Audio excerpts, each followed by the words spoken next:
the part that really upsets me, which this country was always so great at, was being able to voice your opinion without being penalized, just like with Phil or with me, and then accusing you of being a racist just because you have an opinion. No, I don't think that he choked, but, like we talked about it, his swing is unorthodox. I think I even said that I didn't care for the swing. Yes. I mean, it's a very powerful swing, but it's hard to repeat under pressure. Ever the major network that's covering it, they pay the PGA to be on TV, and it's reversed. And on the LPGA Tour, we have to pay. So the LPGA don't have the money. They barely have the money for Golf Channel. If they're on Golf Channel, it's costing them $250,000 extra a day. I think everyone should ditch the beards. Yeah. In the old days, it was against the rules for the PGA to allow to have any hair on your face except from the rules. Wow. Yes. Okay. And I wish they'd bring that back in. There's nothing worse.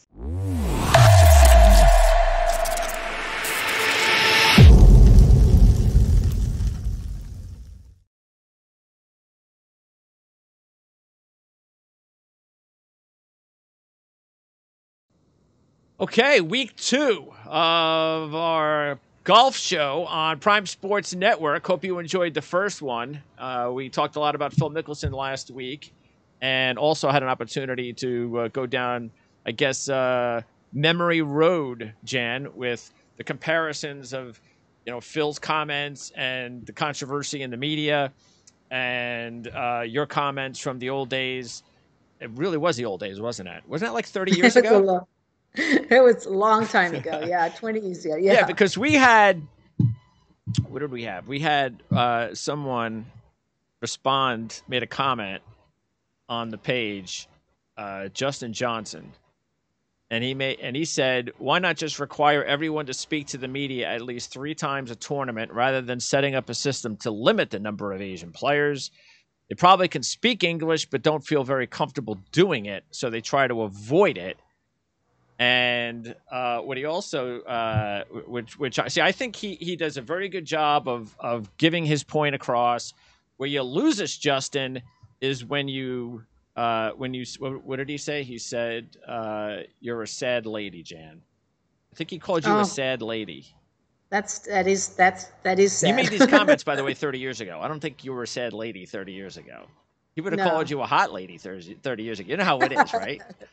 Now you're just a sad lady, Jan. Yeah, there you go. You know how it is. So anyway, Justin's an expert. I don't know, maybe he's a plumber, maybe he drives trucks for a living. I got no idea what Justin does for a living, but he loses the argument right there whenever you want to use words that you shouldn't. Whenever you basically want to get into that kind of a spitting match. But he makes a pretty good argument to begin with. So let's go ahead and have you respond to that.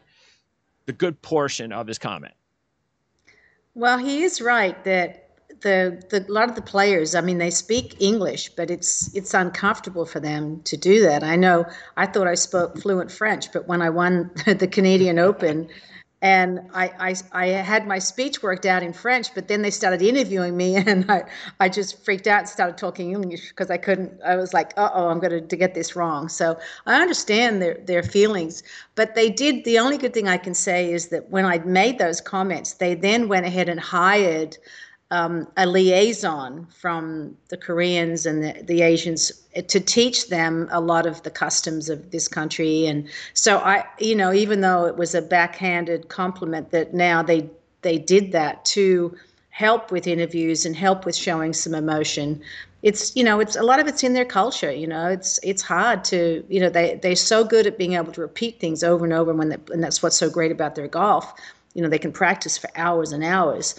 But individuality is not something that's really supported in their other countries, or it is here. Right. And look, you said last week too the difference between how they treat. Well, you tell me let's go back there. So how do they treat if an American goes and plays on tour in Asia?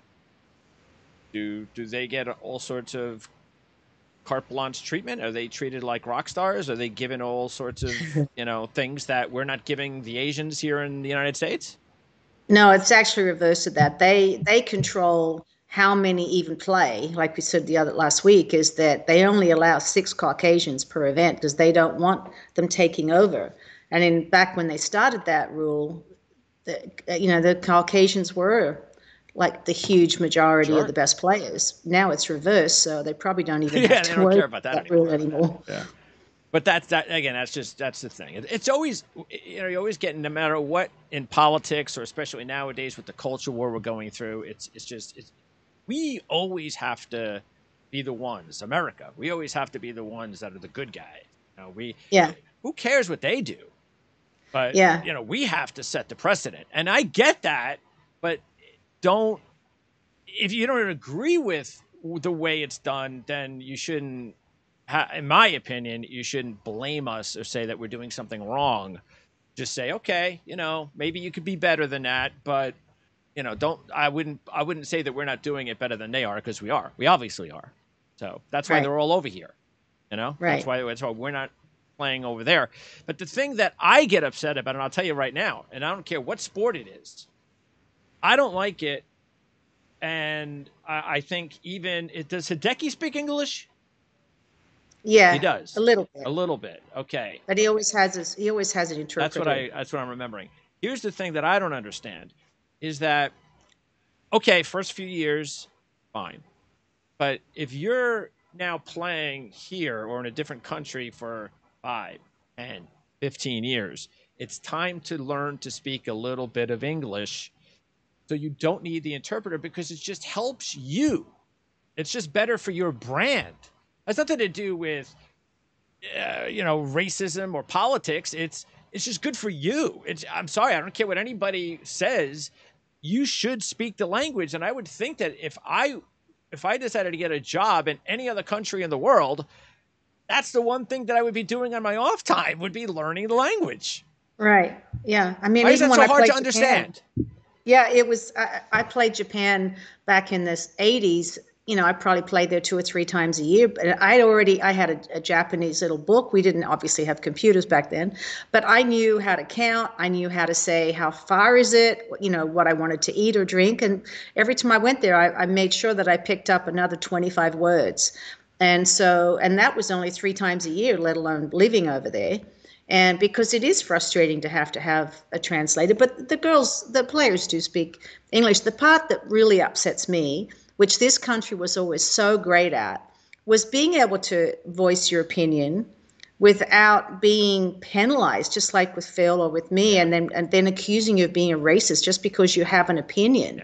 Yeah. It might be right or wrong, but it's mine. And if it's voiced, and then to have everybody drop sponsorships like I did for myself and Phil, and not just in golf. Look, when you say something, it's what you see and what you feel. I was trying to do it for the good of the LPGA in the future. Who knows what Phil was trying to do? He was trying to help. He said he was trying to help the players with the PGA, but they all jump on the bandwagon and then accuse you of these horrible things. And just because you voice an opinion and because of what you've seen, I don't understand why that's Well, wrong. just imagine. I wouldn't. If you were playing today and you still spoke and had your opinions the way that you had them 30 years ago, I mean, you would have some probably hard time getting sponsors, wouldn't you? Oh, definitely, definitely. You know, Yeah, you can't do that anymore, and it's all reversed. Why am I really should be a victim for them saying that, and so is Phil, instead of the other way around, where the people that they're criticizing become the yeah. victims. And by the way, you're not American; you're Australian. So Yeah, let's I keep know. that in perspective. Talking. You're a I was foreigner. talking about other Australians too. Yeah. Okay. So anyway, again, we want the comments to keep on coming, but keep the snide remarks to yourself, because you lose the argument when you do it. Uh, okay, Daniel Berger. We talked about it because we were on the air last Friday, I think, early in round 2, maybe, when we recorded our show last week. And he was in a great position, and even got into a better position on Sunday.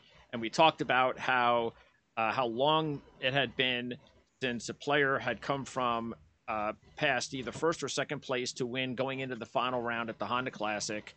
And sure enough, Sepp Straka was right there. He was Straka, I believe, was in a tie for second. I don't know if he was in third. But the fact is, Daniel Berger just threw this tournament away, and he threw it away early.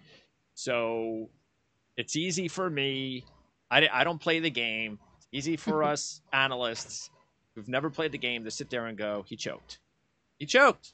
He played great for the first. He didn't play great on Saturday. You can kind of see the signs were coming on Saturday. He was just getting by. But that's all he had to do on Sunday was just get by. That's it.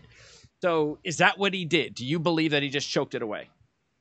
No, I don't think that he choked, but like we talked about it, his swing is unorthodox. I think I even said that I didn't care for the swing. Yes. I mean, it's a very powerful swing, but it's hard to repeat under pressure. And when you talk about, it's one of the reasons I think he'd be really hard to win a major unless it's the Masters where it's more wide open. When he started losing it on Sunday, if you understood your golf swing and it was a little simpler, you could fix it. You'd be able to say, okay, I know what I'm doing wrong. Let me just kind of hit a couple of right to lefts to fix it if he was hitting it one way or the other, and then you can kind of adjust. But his swing has a lot of it has a lot of corrections on the way down. So if your timing's off at all, it goes really crooked. So the reason he hasn't won more is because everyone kept saying, oh, he's a great ball striker. But as soon as the pressure got on, he wasn't a good ball striker. He drove it very poorly.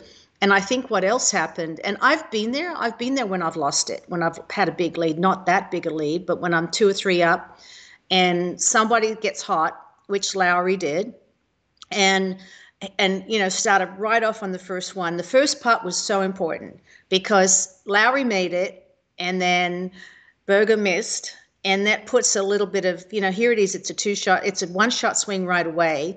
And then Lowry just put the pressure on. I think it was so unlucky that it started pouring on those downpours on the last 2 holes because Lowry feels like he got really unlucky because he had the tournament won and it was so wet and he hit he's been driving it great all day. And you would think being British and Irish, that he'd be able to handle the wet rain, but it really almost hit in the water on 18 with his drive. And it was the first bad drive he's hit all day. And then had to, basically make it, the holes should be, it's almost like a long par 4 for those guys. Once you drive it in the fairway, they don't even have a wood in. So if anyone blew it, Lowry blew it on the last hole. Berger, you could see it falling apart. You could see him getting questioned about with his golf swing, and his putter wasn't saving him like it did on Saturday.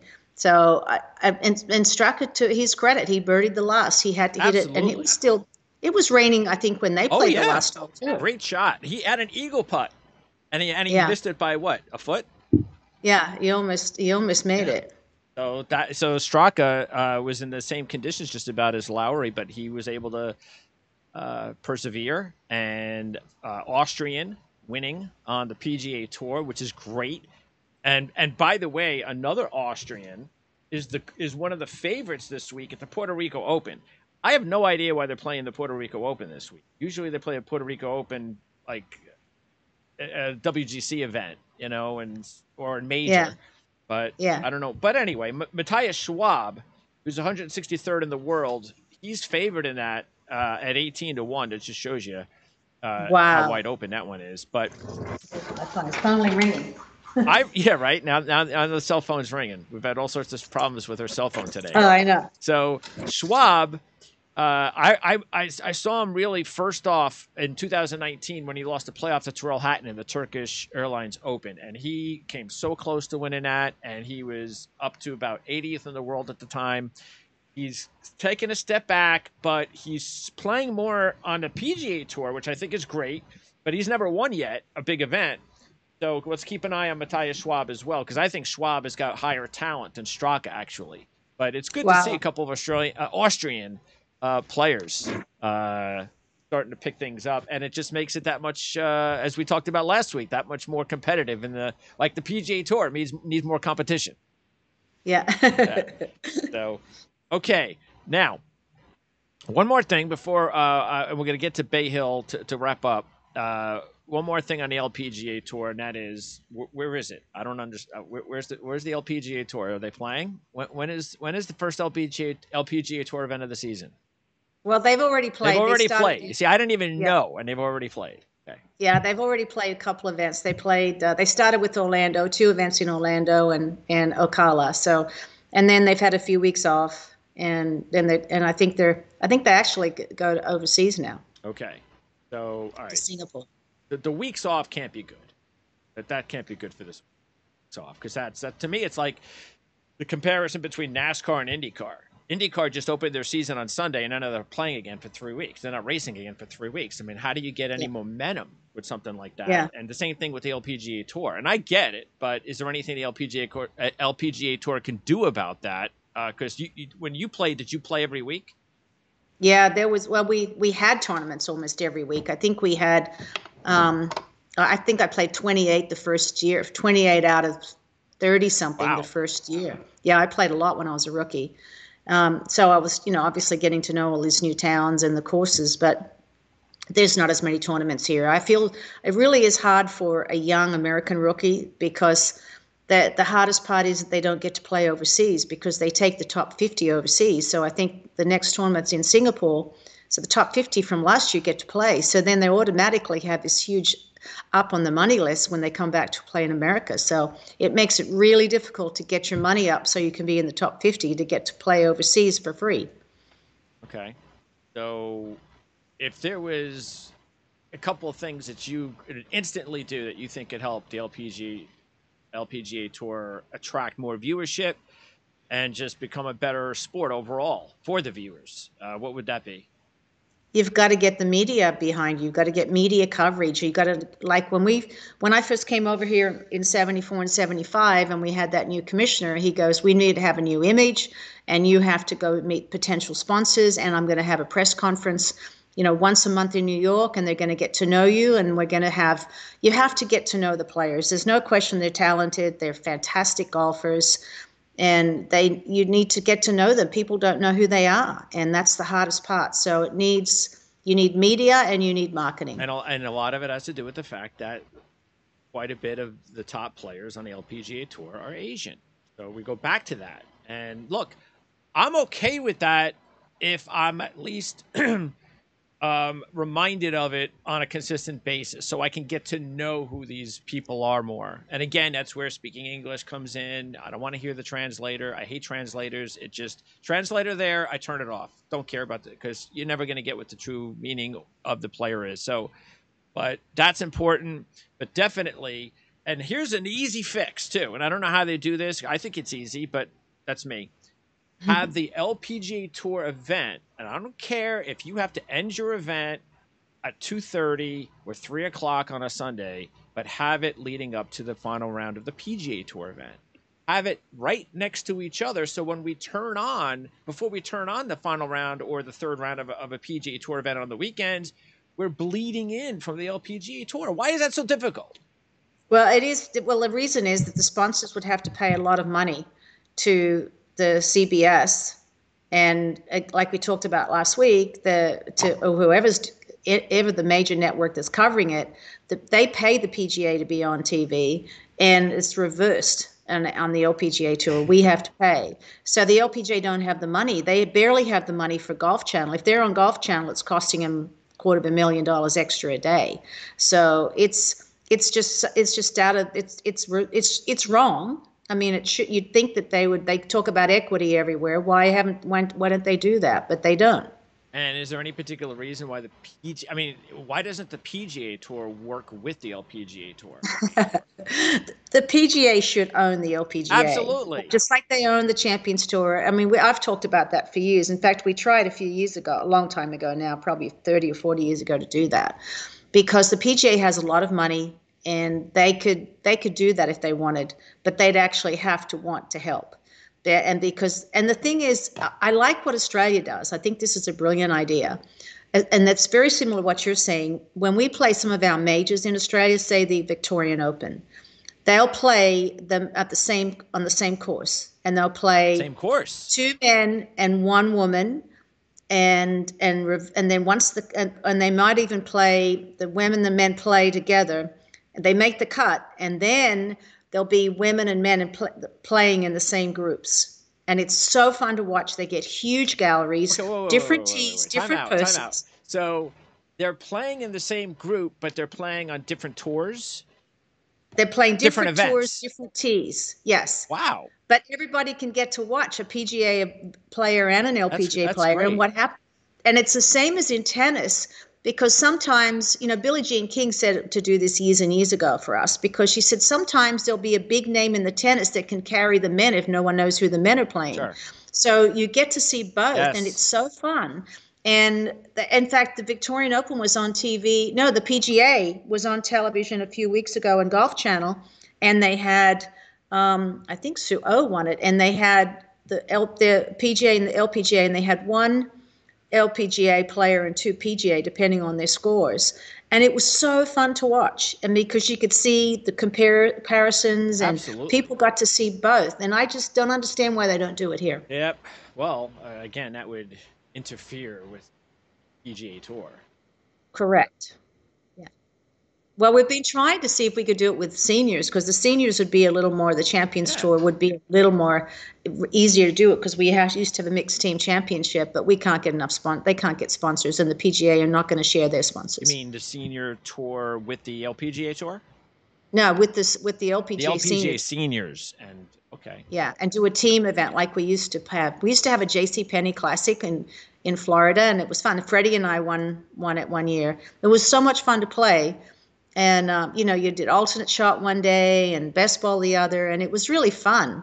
And we all keep saying, wouldn't it be fun to do that again? But the PGA don't have enough open dates with their Champions Tour. Yeah, you see, I feel the same way with the IndyCar series with NASCAR because of the fact that NASCAR is America, IndyCar, a lot of the drivers are from overseas. So to me, it's very similar to PGA versus LPGA. But I think what I've noticed recently is they've done a really good job with the IndyCar. Make sure that on Sunday, whenever there is a race, it's before the NASCAR race. So Mm. hopefully this is something that the PGA Tour and the LPGA Tour can work out. And I don't, it's workable. It's just with all the money the PGA Tour has, there's just no excuse. There's just no excuse. They would have to want to help. Yes. And why I don't, and talk all you want. We talked about Phil Mickelson last week and everything about the tour, and we talked about how much money these guys are making, and we can kind of segue that to our last story here, because again, the amount of money these guys are making is just incredible, and they don't even have to win to make a lot of money, and yet you can't figure out a way to maybe let them make a little less money and then move it over to the LPGA Tour. I mean, are the men on the are the professional golfers, the men that uncaring, that if the higher ups at the PGA Tour ask them, hey, if we work with you on this and we took a little bit of less money out of your earnings and we switched it over to the LPGA Tour to help them out, wouldn't the men be okay with that? Well, they wouldn't even have to take any of the money that they're They not making. wouldn't. Okay. The PGA has hundreds and hundreds of millions, if not more. Okay. And so it really wouldn't even affect the So they don't players. even need And the if it players' just permission. Right. They don't, they could just start with one event and see how it goes, like they do in Australia. Make it and that's why I said if you did it with the Champions Tour, and there's some of the players have been all for it. Like you talk to Gary Player and Lee Trevino, and they go, we still want to compete, we just can't compete at the Champions Tour 50-year-old level. But when we do different tees and play a team event and have a combined age, and we've all been talking about it, and we're going, wouldn't that we used to have so much fun doing that, because our tours in this country, you're separated totally. If the PGA are playing in Florida, then the LPGA have to play out west. It's kind of where they don't even want to get us close to compete, and it's so weird. And Wow. it's like instead of bringing them in together, I mean, it's really what they should do. And we all keep trying. But then when we talk to the PGA, they're like, well, if you bring a sponsor, we'll look at it.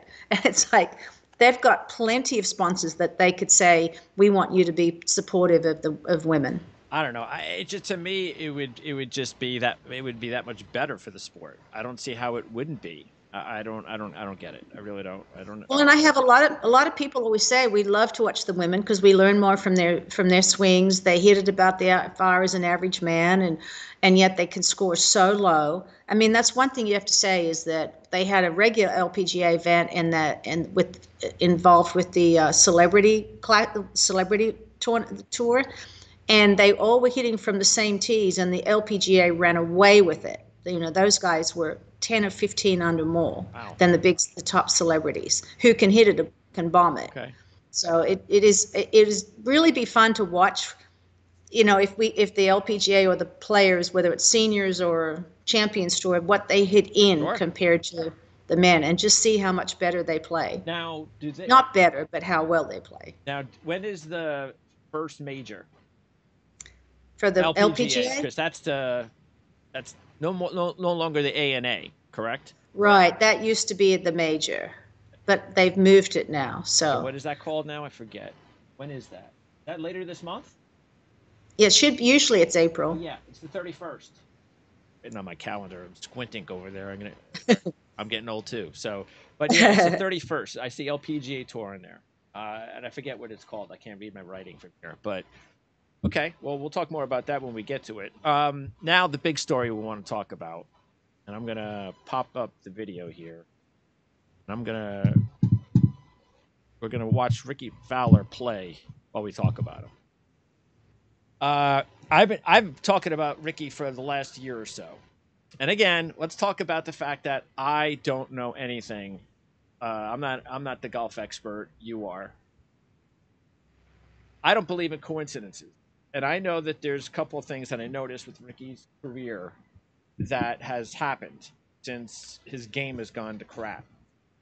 One, which is probably what you're going to say is the most important thing, maybe I'm wrong, is the fact that coincidentally or not, his game started to go to crap when John Tillery became his swing coach. Okay. I see the comparisons there. It was September of 2019.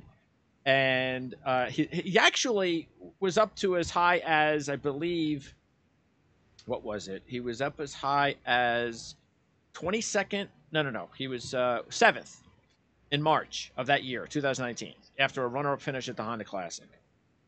And he ended the year 22nd. So he didn't start with the new coach until after that season. So he was already going the wrong way from 7th to 22nd. But what I remember about 2019 that I think was just as much of a factor was getting married. Because he was married at the end of 2019. So all of that led up to it, you know, the bachelor parties, the getting ready, and all that, the distraction of the marriage setup had to have been an issue. And since then, I mean, you know, he's been married for a few years, and I'm sorry, but I think that has just as much of an effect on somebody's game than maybe a swing coach. So you tell me. Well, I think it's both. I think without question that, you know, we always say to the players if they're getting a divorce, if they're moving, if they're having a kid, all of those things affect you because it does upset your routine. And it's really, really important. And because I don't know what the actual married part, because he was dating her for like 2 years Yes. pretty Yep. seriously, but getting all of those organization things and yes, personally, we always say if something's bad at home, it makes it hard to play. So with or good, you know, one way that just like you said, a distraction. I agree that might be a factor. I don't know. Did he just have a baby or I not? believe I don't so. know. Yeah. So now he's just had that. The good thing is it does keep him more at home. I do believe the second one is more important. I think the coach and the change in technique, it takes, whenever I make a change and I work with my coach, I like, when do you think this is really going to come in? And he goes, 2 more years from now. And I go, what? But it takes, you know, you think about Rickie's had Butch and Harmons for, you know, probably 15 years of his career. And there were some, Rickie's not a big, strong guy, so he has to get it out there any way he can. I'm a big believer in good basic fundamentals and techniques. I do like a lot of things Rickie does, and he's got great arm speed, but that's going to slow down as he gets older. He's still in his 20s, so he's okay. Well, he's 33. But oh I wow, know. Can you wow. believe that? So yeah, But he's still in the prime of his career. Yeah, that's true. But still, I mean, one great thing, and he's got a fantastic short game. So if he gets his long game better, he'll be able to come back pretty quickly because he's a brilliant, brilliant putter. I love his short game. Wait, time out. Okay, you ready for this? 2019. You always have the stats. I love 2019, 13th in on the PGA Tour in putting. And again, this is at the top of his 2019. He was at the peak of his career. Since then, like everything else that has gone to pot with his game, 2020 he was 60th in putting. Last year, 126th. This year, 175th in strokes gained putting. So we can talk about the swing coach all we want and the marriage all we want too, which again, maybe the marriage also, that's maybe a check mark for me on the marriage. But the putting has gone, what's gone with the putting? You talk about the swing coach, he needs to fix his putting game. Wow. Well, maybe he's not hitting it close enough, but the other thing is that the thing that is interesting is he's probably not playing as much. He used to play a lot with his buddies, and now that you've got a family and a wife, you probably can't just say, I'm going to spend the day at the golf course every single day on your weeks off. That's right.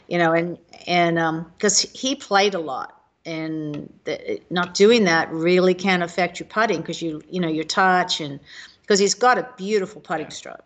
And when he does technically have a good stroke, and me, I'm into the technique stuff, that I think he's got an excellent putting stroke. I still think it's because he's not close enough to the hole. I think it's his swing. Well, look, he's got so much time ahead of him, and maybe it's just all about, again, if it is the marriage and the distraction, that it's just going to take him time to figure it all out. And when he does that, I hope he's back to being the player he was, because we still don't have a major. And that obviously was a big deal. And then everybody, of course, wanted to talk about it. Still, I think he just made, what was it? How much money did they say? $40 million? He just eclipsed the $40 million mark in career earnings of. Now, again, I think that was, I don't know if that was on tour or everything, because he's making so much. I guess it was on tour, yeah. But everything else he's making sponsorship-wise. Sponsorships, correct me if I'm wrong, but if his game doesn't get better, doesn't the sponsorship start to go away soon? Yeah. I mean, it's okay to be able to live off Rickie Fowler, and he's fun and he's cute. But if you don't win, it does definitely get there. I mean, everybody knows him, and he's got some very big sponsors. But that will go away if you don't perform. I mean, you're not going to be getting any of the bonuses that are on the contracts too. If you win a tournament, if you have a top 10, if you're in the top 5 in a major, you get huge bonuses. All of that is obviously gone away. Okay. Let's talk about Arnold Palmer Invitational. And I'm going to pop up here as we talk my handicapping report. And let me put that there so I can see you. Okay. So let's talk about the trends, which I always like to talk about. 5 of the last 6 winners were international players, even though DeChambeau stopped a streak of 5 straight last year when he won. Why are international players so good at Bay Hill?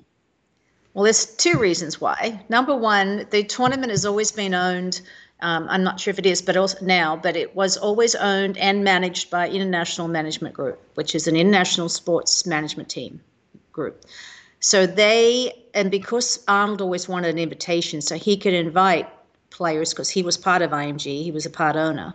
He would like to invite a lot of international players because he thought it added, something. There were so many people coming in from Orlando. And so he really liked to have international support, and then it was easy for them to get television internationally.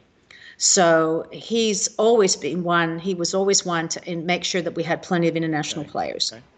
And so that part of it was huge, and it still is. Number 2 is that the base of any European player was always Orlando, because they could fly nonstop into Orlando. So it was kind of like a home field advantage. Okay. So in fact, I don't know that when 20 years ago when I lived in Orlando, the players that lived at Lake Nona, all of the European tour all lived at Lake Nona. And it was really fun to play because we used to play matches Isleworth against Lake Nona and vice versa. So all the English guys lived there. Now a lot of them have gone a little further south in Florida, but they could fly nonstop from anywhere in Europe to Orlando, and it's the easiest place to get to. So it is a home state, home ground. Okay. So you're going to have a lot of those players play. And so you're going to have more international players playing in it, let alone winning it. So and plus for them, they're getting ready for the winter season, the summer season in Europe. So even if they're going to stay, they really have played all winter here in Florida, and then they're going to play the big tournaments, especially Bay Hill because they live there, like I said, and the tournament players, and then they head back to the European Tour quite often, quite a few of them. So it's a big warm up for them for TPC. Okay. I also noticed that 10 of the last 15 winners are major champions. Now, that says a lot about the makeup of what it takes to win at this golf course. That's true. It's a very difficult golf course. It's long. I can't imagine any short hitter ever winning there. It's a long, tight golf course coming down the stretch. You got the par 5 you can reach into on 16. 17 is such a hard hole because you've got a long iron coming in, and if you miss hit it at all, you're going to make a big number. And 18, of course, you've got the water and out of bounds on the left. So it's 3 hard finishing holes, but the long hitters can carry. There's quite a few of the dog legs. I mean, obviously Bryson's famous for number 5, I think it was. But there's so many dog legs that the big hitters can carry and reach all the par 5s pretty easily that way. And so it's a huge advantage to be long. And so I don't know whether the long players are that way, but definitely it's with the majors nowadays, that there's a big emphasis on technique and length. And so Bay Hill's a long golf course, like I said, and they can make it short if they can cut the dog legs. And then also, you don't have to be a major champ, but it just shows you have to be a good player because the last 26 winners ranked inside the top 100. That's really hard. It is. It's a hard golf course. It's to me, it's whenever I play it, it's just too long. I mean, I always ask, can I go up? I need to go further forward because it feels like I'm wearing out my 3-wood. Yeah, Paul Goydos was the last to win outside the top 100 when he was ranked 265th back in 1996. Oh, wow. No player has won on his first appearance since Robert Gomez in 1990. Wow. And John Rahm is the favorite this week at 8-1. He's never played Bay Hill. Wow. I was surprised about that myself. Wow. Well, because he lives out west too, so that's another reason. He lives in Arizona, yes, so he it's plays him. It's he played all of the West Coast swing, which I was surprised that he even played. I think he even played Pebble. So it's I think that helps. It does a lot. If you're going to be here, maybe he's which I know is he committed to play Valspar? I don't think so. I don't know yet. I haven't checked. I don't know if he played Pebble. Did he? I don't think he did. I don't know. Cantlay played Pebble. I don't know if Rahm did. Yeah, I know. Cantlay played. And the last 8 first-time winners made at least 3 prior appearances before winning. So not only is it not the first trip, but second trip, third trip. You have to at least play here a few times to get familiar with the surroundings and how tough the golf course is. Well, and plus, like I said about the dog legs, you've got to know how much you can cut off because it's pretty. If you cut too much off, you're in the water. So there's a lot to get to know. How many times has Cantlay played? Do we know that? Because I think he's favorite. He's not playing this week. Oh, that's because I would have liked him on that week. And Rahm's the favorite at 8-1. McIlroy is the next choice at 12-1. And out of the favorites, I would go with McIlroy. I'm not taking him because there's still something about his game that I'm just not completely trusting at a tough golf course. But he's really good here. I mean, he's always in contention here. Yeah, he won there, and he came from behind with a big, unbelievable score. I can't believe he could shoot that low on there. Yeah, I don't know how you handicap. I every time I look at it, I think I don't know how to pick because that's what's amazing about golf. It's so hard. It is. And then I've got the round by round trends here that anybody can see. So if you like to wager after the second round, the third round, you can see how this works.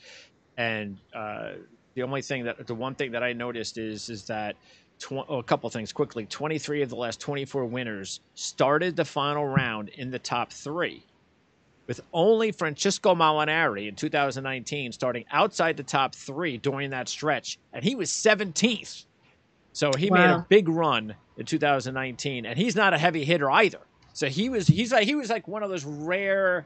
So when you see a trend like that, maybe it's not a coincidence that you're also seeing another trend that doesn't usually work on the golf course. Is he's not really a heavy hitter.